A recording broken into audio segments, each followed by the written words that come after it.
Y ahora, un mensaje de bendición con el pastor Víctor Manuel Buitrago. Dios les bendiga. Estamos aquí con el propósito de tener un momento para meditar en la palabra de Dios. Deseo que este sea un día de bendición para usted. Padre, yo te alabo y te bendigo en este momento y te doy a ti toda honra, toda gloria, toda alabanza porque eres bueno, porque estás todo el tiempo con nosotros. Y ahora te suplico en el precioso nombre de Jesús que a través del poder del Espíritu Santo nos hables a nuestra mente y a nuestro corazón. Gracias, Señor. Te adoramos y te bendecimos. Hoy voy a tocar un tema que puede ser un poquito difícil en algunos momentos para ciertas personas, pero es la palabra de Dios. Yo he titulado a este sermón, a esta meditación, Misericordia Divina a pesar nuestro, que en realidad es algo así como una contraposición entre la religiosidad y la devoción. Voy a iniciar leyendo en Miqueas capítulo 6, versículo 6. Dice: ¿con qué me presentaré ante Jehová y adoraré al Dios Altísimo? ¿Me presentaré ante él con holocaustos, con becerros de un año? ¿Se agradará Jehová de millares de carneros o de 10,000 ríos de aceite? ¿Daré mi primogénito por mi prevaricación, el fruto de mis entrañas por el pecado de mi alma? Oh hombre, te ha sido declarado lo que es bueno y lo que pide Jehová de ti. Solamente hacer justicia y amar la misericordia y caminar humildemente ante tu Dios. La voz de Jehová clama a la ciudad. Es sabio temer a tu nombre. Prestad atención al castigo y a quien lo establece. Es retante, desafiante lo que nos presenta aquí Miqueas. Todos nosotros deseamos conocer y vivir en la voluntad de Dios, ¿verdad? En esa perfecta voluntad de Dios. Esa voluntad de Dios ya está establecida en la palabra de Dios. Entonces, si ya está establecida en la palabra de Dios, lo único que me queda a mí es tratar de leer, entender y comprender la Biblia, la palabra del Señor, ¿verdad? Vamos a ver cómo nuestra religiosidad, escuche, cómo nuestra religiosidad nos impide hacer la perfecta voluntad de Dios. La religiosidad no es suficiente. ¿Con qué me presentaré ante Jehová y adoraré al Dios Altísimo? Me presentaré ante él con holocaustos, con becerros de un año. Todos nosotros queremos ser espirituales y queremos gozar de la presencia de Dios. Eso es normal, natural en todos nosotros los cristianos. Y quizás esa es la razón por la cual nosotros nos preguntamos, como dice aquí el profeta Miqueas, ¿con qué me presentaré? Desafortunadamente, nosotros no podemos dejar todavía por completo esos rezagos del catolicismo, de la ley, de las normas, y siempre pensamos en que Dios necesita, que a Dios le hace falta el que yo llegue con algo delante de él. Y quizás también, por lo que dice allá en Deuteronomio, nadie se presentará delante de mí con las manos vacías, Por eso quizás pensamos en que necesitamos tener algo material para presentarnos delante de Dios. Y siempre pensamos en que necesitamos hacer algo de nuestra parte para podernos presentar delante de Dios. Eso es lo que se llama, dentro de lo que es la salvación por obras, el hacer cosas, el tener conductas, el extender la mano al pobre, el visitar al huérfano o al enfermo en el hospital, que eso es necesario hacerlo para poderme presentar delante de Dios. Es decir, el que yo haga, el que yo tenga, el que siempre lo reducimos a los bienes materiales prácticamente. Y por eso está la pregunta aquí: ¿con qué me presentaré? En el tiempo de Miqueas, la idea era presentarse con un animal, con un becerro, con un cordero, o los más pobres con unas tórtolas.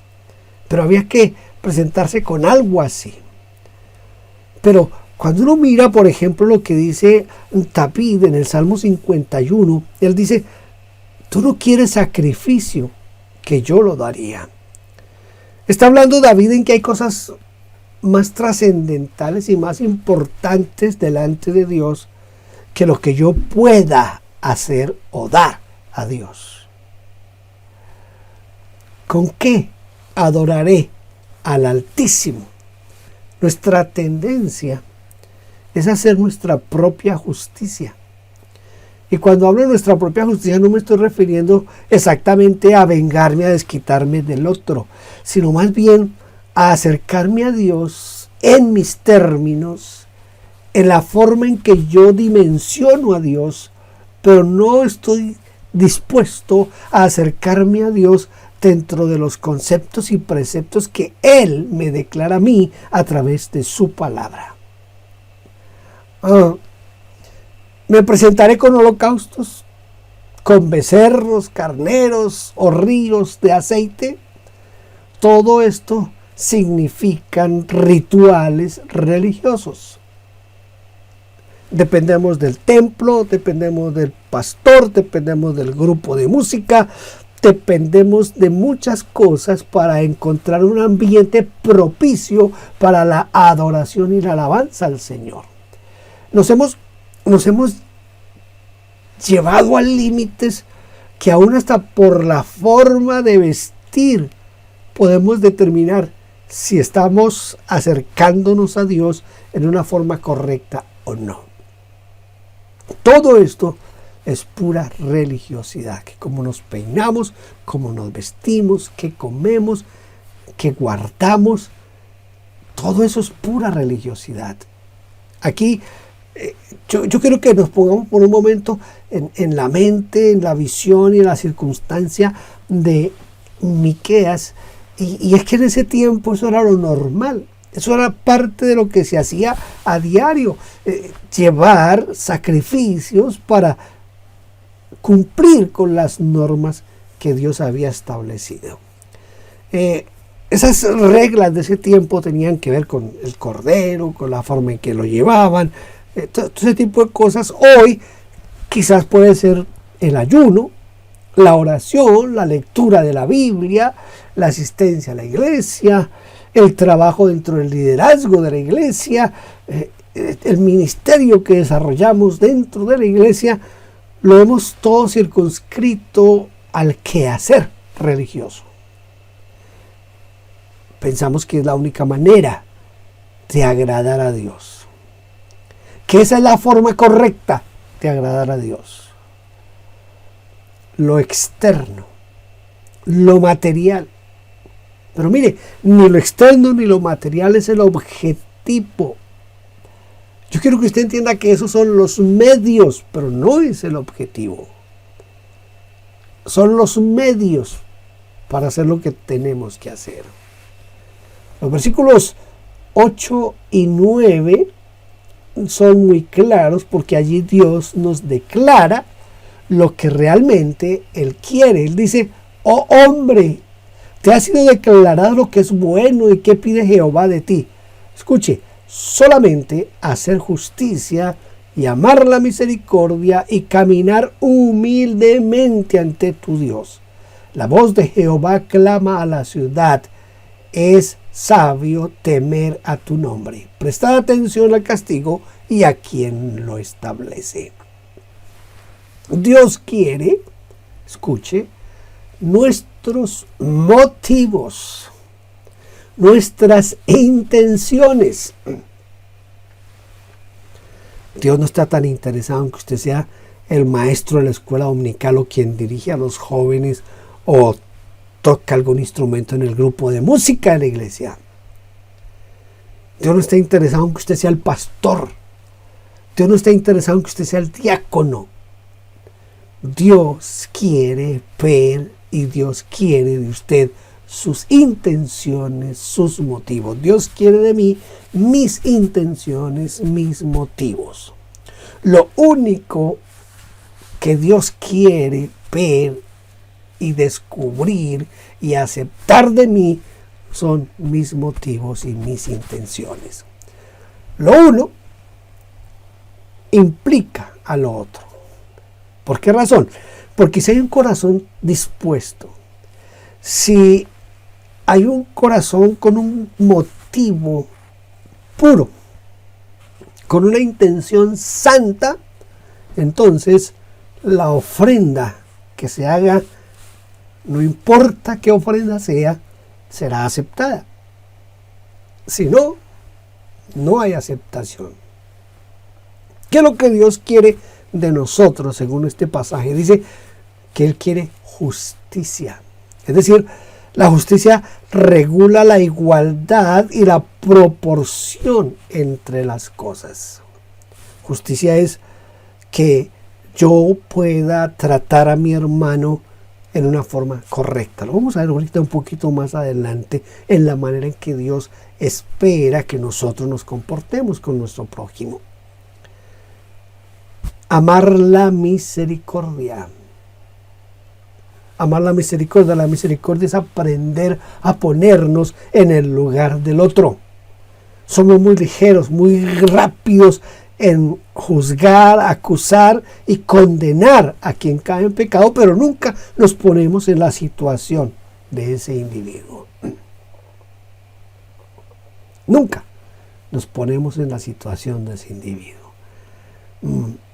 Yo estoy pastoreando desde 1975 y estuve pastoreando en una iglesia, no era muy grande, era pequeña, en una ciudad al sur de Colombia, y mi experiencia era la segunda iglesia que pastoreaba. La primera fue una iglesia que no comencé completamente, pero realmente, bueno, se puede decir que sí inicié la iglesia, pero fui a esa otra iglesia que ya estaba establecida y ya tenían normas y cosas de esas. Y recuerdo un día que tuvimos que poner en disciplina a una hermana de la iglesia porque se cortó el cabello. Y el cuerpo de diáconos, que era un cuerpo de diáconos súper santo, súper apegado a las normas, consideró que la hermana había caído en un pecado mortal al cortarse el cabello, y me obligaron, porque digo que me obligaron, a reunirme con ella y con el cuerpo de diáconos para ponerla en disciplina. Yo le pregunté por qué se había cortado el cabello. Los diáconos argumentaban que en Corintios dice que la mujer no se debe cortar el cabello, y bueno, de ese tipo de discusiones que se tenían en ese tiempo. El asunto es que cuando la hermana me explica, me dice: pastor, usted sabe el calor que hace en esta ciudad, mi cabello largo me acalora demasiado, me duele mi cabeza por causa de eso, y al cortarme el cabello me siento un poquito mejor, me siento más confortable, más cómoda, y esa fue la razón. ¿Ok? Pero los diáconos dijeron: pero la Biblia dice que no se debe cortar el cabello. Y ahí, entre discusiones, luchas y peleas, la pusimos, porque yo estaba ahí parte, tengo que asumir que yo fui parte de eso, aunque yo no estaba de acuerdo, pero era parte de esa junta. La pusimos en una disciplina de 6 meses. Supongo que era mientras le volvía a crecer el cabello a la hermana. Pregunto yo, ¿hubo misericordia en esa situación? No, no hubo misericordia. El Señor Jesucristo dice: lo que yo quiero de ustedes es misericordia. ¿Cuántos hermanos caen en pecado y nosotros como pastores y como líderes inmediatamente les caemos encima, los juzgamos, pero no nos ponemos en el lugar de él? Escuchen, no estoy diciendo que hay que alcahuetear el pecado, no estoy diciendo que hay que admitir el pecado en la iglesia. Lo que estoy diciendo es que hay que tratar a los demás con misericordia. Misericordia es ponerse en el lugar del otro. Dice, humillación delante de él, sumisión, acatamiento delante de Dios, humillarnos delante de Dios. Vuelvo y le leo. Ha sido declarado lo que es bueno y que pide Jehová solamente de ti: hacer justicia, amar misericordia y caminar humildemente ante tu Dios. La religiosidad nos ha hecho que nosotros pongamos en pedestales de oro a los ministros. Hay ministros que si el hermano de la iglesia no le dice mi pastor o mi apóstol o mi profeta, y si no le hace la reverencia, ese hermano puede estar sujeto a una disciplina, porque eso se considera irrespeto hacia la autoridad. Y la autoridad es intocable, dicen ellos. ¿Esa es su humildad? ¿Esa es su humildad? ¿Cómo trata usted a los demás? Recuerde que presentarnos humildemente delante de Dios no es solamente poner cara larga, cara triste y arrodillarnos y derramar lágrimas delante de Dios, pero que cuando nos levantamos de la oración tratamos a los demás a las patadas, como se nos da la gana, humillándolos y menospreciándolos. Cuando se habla de andar humildemente, esa es una actitud, un vivir diario en esa humildad. Y eso se muestra en mi comportamiento con los demás. Hay varios contrastes en nuestra vida, y esos contrastes es que Dios demanda una actitud de corazón, pero nosotros aparentamos. Nosotros aparentamos. Es el líder de la iglesia que mientras hace lo que él llama ministerio, pero mientras tanto está tratando de darle la puñalada por la espalda al pastor. Arriba en el púlpito está mostrando una cara de santidad, pero su corazón ¿cómo está? La religiosidad siempre ha sido perversa. La religiosidad siempre ha sido lo peor. Y si la gente hoy juzga y critica a la iglesia cristiana evangélica, es precisamente por la religiosidad de la gran mayoría de nosotros, porque eso nos ha llevado a vivir una vida hipócrita. No pensamos en nuestros valores, no pensamos en nuestros sentimientos, no pensamos en nuestras actitudes, y mucho menos nosotros vamos a pensar en nuestros motivos delante de Dios. Lo que nos importa es estar bien delante de la gente y que la gente nos aplauda. La típica actitud de Saúl cuando Samuel le dice: Dios te ha desechado, ya Dios no quiere nada contigo. ¿Cuál es la actitud de Saúl? De arrepentimiento, de que Dios me perdone. No. Saúl lo que le dice a Samuel es: listo, si ya Dios me desechó, ¿qué le vamos a hacer, hermano? Pues, ¿quién se puede oponer a eso? Pero hagamos una cosa, Samuel, camine usted ahora delante del pueblo por mí, para que el pueblo no se dé cuenta de lo que realmente está pasando en mi relación con Dios. Una actitud engañosa. No estamos interesados en Dios, estamos interesados en la gente, en lo que la gente piensa de mí, en lo que la gente ve en mí, pero no pienso en qué es lo que Dios ve en mí. Y eso es lo que Dios quiere, lo que Él puede ver en mí. Y recuerde, Dios no puede ser burlado. Dios demanda una entrega total. Nosotros nos vamos a medias. ¿Sí o no?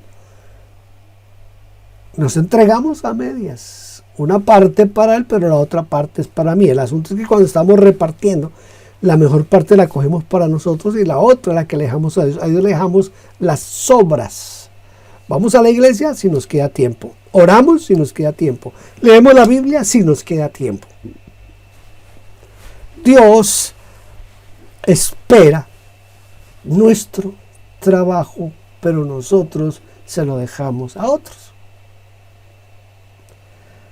No voy a hablar de eso, mejor dejémoslo ahí, usted tome como lo quiera tomar. Dios es nuestro sanador, nuestro proveedor, pero nosotros buscamos primero al médico y buscamos primero al banco. Dios dice, humíllate, humíllate. ¿Y nosotros qué hacemos? Nosotros razonamos, pensamos, y no estamos dispuestos a vivir conforme Dios quiere que vivamos. Capítulo 7 de Miqueas, versículos 18 y 19, viene como una forma de en algún momento reaccionar nosotros y pensar en lo que realmente debemos pensar y hacer lo que realmente debemos hacer. Miren lo que dice el versículo 18 y 19 de Miqueas 7. Miqueas 7, 18 y 19. ¿Qué Dios como tú, que perdona la maldad y olvida el pecado del remanente de su heredad, no retuvo para siempre su enojo porque se deleita en la misericordia? Él volverá a tener compasión de nosotros, hollará nuestras iniquidades y echará en lo profundo del mar todos nuestros pecados.